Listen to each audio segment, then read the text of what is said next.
By lorries along Sir John Rogerson's quay, Mr. Bloom walked soberly, past Windmill Lane, Leask's the linseed crushers, the postal telegraph office. Could have given that address too. And past the Sailor's Home. He turned from the morning noises at the quayside and walked through Lime Street. By Brady's cottages, a boy for the skins lolled, his bucket of offal linked, smoking a chewed fagwood. A smaller girl with scars of eczema on her forehead eyed him, listlessly holding her battered cascoop.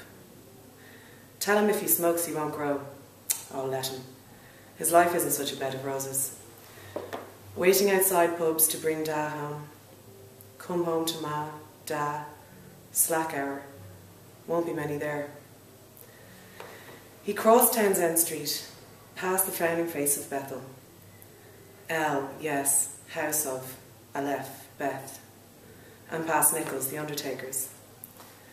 At 11 it is, time enough.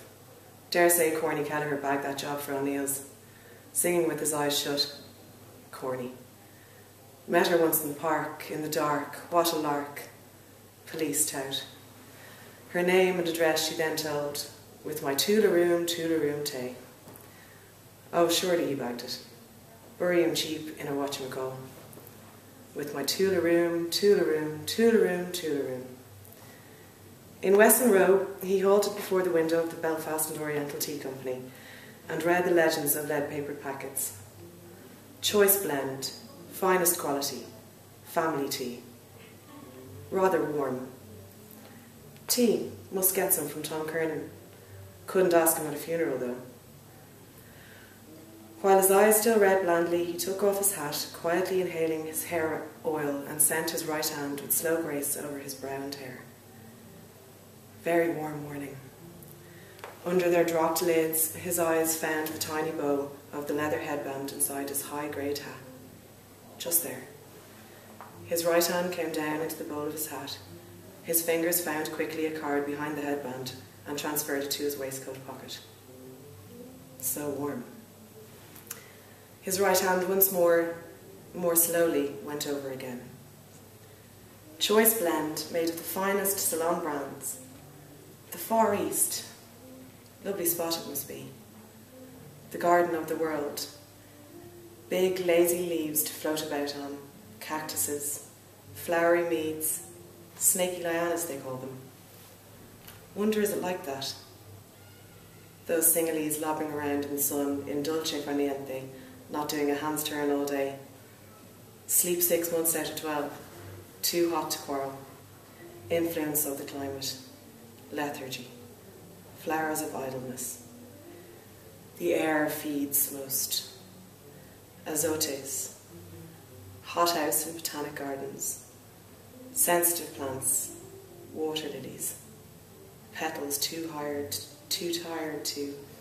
Sleeping sickness in the air. Walk on rose leaves.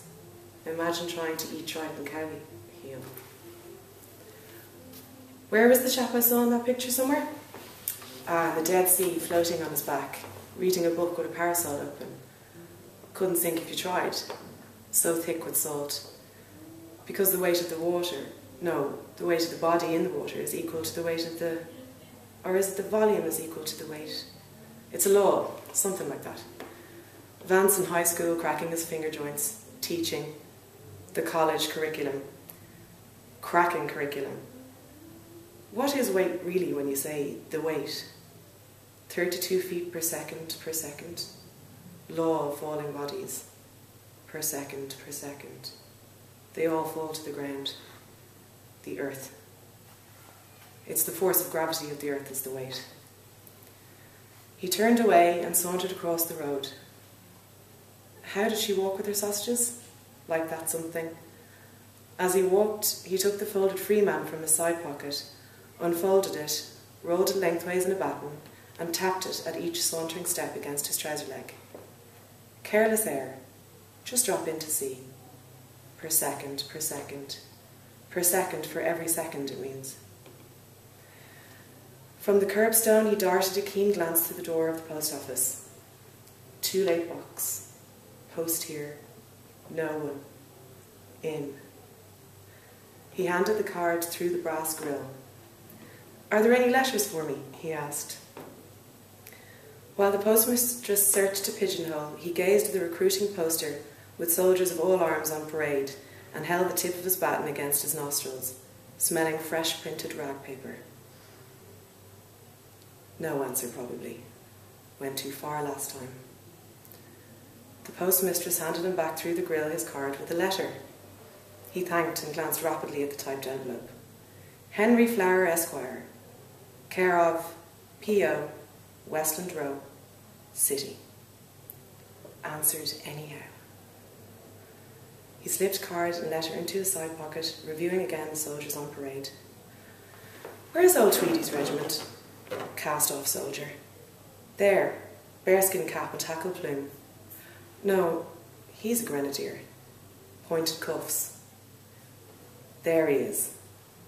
Royal Dublin Fusiliers. Red coats. Too showy. That must be why the women go after them. Uniform. Easier to enlist and drill." Maud Gonne's letter about taking them off O'Connell Street at night. Disgrace to our Irish capital. Griffith's paper is on the same tack now. An army rotten with venereal disease. Overseas or half seas over empire. Half-baked they look. Hypnotised like. Eyes front. Mark time. Table. Able. Bed. Ed. The King's Own. Never see him dressed up as a fireman or a bobby. A mason, yes.